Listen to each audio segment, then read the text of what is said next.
নমস্কার সবাইকে। আমি বাপি দেবনাথ ওরফে নীল, আগরতলা চন্দ্রপুরের বাসিন্দা। দীর্ঘদিন কলকাতায় আছি কর্মসূত্রে এবং আগরতলা উমাকান্ত একাডেমির প্রাক্তনী। আমি 21শে মে 2024 কলকাতা থেকে একটা সাধারণ সিঙ্গেল গিয়ার সাইকেল নিয়ে যাত্রা শুরু করি মাউন্ট এভারেস্টের উদ্দেশ্যে, এবং আমার রুট ছিল কলকাতা, বানারস, अयोध्या, सनोली बॉर्डर, काठमांडू, भूखंडपेशी, गुरमी, ओखलदुंगा, सल्लेरी, नामचे बाजार হয়ে আজকে 14 জুলাই 2024 10টা 55 মিনিট ভারতীয় সময় অনুযায়ী এভারেস্ট বেস ক্যাম্প কমপ্লিট করি। এবং এটা কমপ্লিট করার সাথে সাথে একটা ওয়ার্ল্ড রেকর্ড ক্রিয়েট হয়, যেটা হচ্ছে প্রথম বাঙালি সাইক্লিস্ট হিসাবে আমি এই রেকর্ডটা করি এবং ভারতবর্ষের তৃতীয় সাইক্লিস্ট এবং পুরো বিশ্বের মধ্যে অষ্টম সাইক্লিস্ট হিসাবে এই রেকর্ডটা করা হয়। সাইকেল নিয়ে মাউন্ট এভারেস্ট পর্যন্ত পৌঁছানো, তাও কলকাতা থেকে। এবং আমার সাইকেলের কোনো গিয়ার নেই, কোনো কিছু নেই, একটা নর্মাল সাধারণ সাইকেল সিঙ্গেল গিয়ার।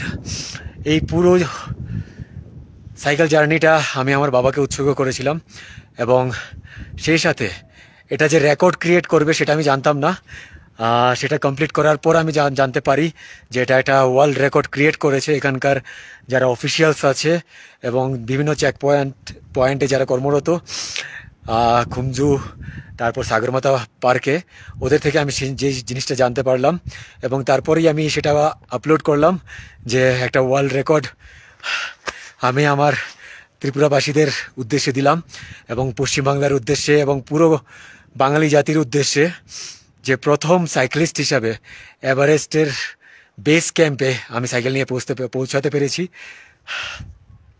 সেটা অনেক বড় পাওনা আমার কাছে, আর অবশ্যই আমার ভারতবর্ষের জন্যে অনেক বড় একটা প্রাপ্তি। একটা বিশ্ব রেকর্ড তৈরি হলো।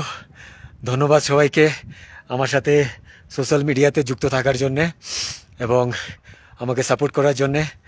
আর এখানে শুরুর থেকে যারা আমাকে সাপোর্ট করে যাচ্ছিল, সাউথ ত্রিপুরা ইউথ আর আমার স্যার সঞ্জয় সিনহা স্যার, তো এটাই বলবো, অসম্ভব বলে কোনো কিছু নেই, শুধুমাত্র ইচ্ছে শক্তি থাকা চাই যে এটা কমপ্লিট করতে হবে। অনেক দুর্গম রাস্তা দিয়ে আমাকে আসতে হয়েছে, অনেক মৃত্যু মুখে আমাকে পড়তে হয়েছে, কিন্তু আমার শুধু একটাই ইচ্ছে ছিল যে এটা আমার কমপ্লিট করতে হবে, যে কোনো মূল্যে হোক কমপ্লিট করতে হবে। তো সবাই ভালো থাকবেন, আশা রাখি আগামী দিনে আরও অনেক কিছু করার ইচ্ছে আছে। জানি না কতটা কী করতে পারবো, কিন্তু করার চেষ্টা করব।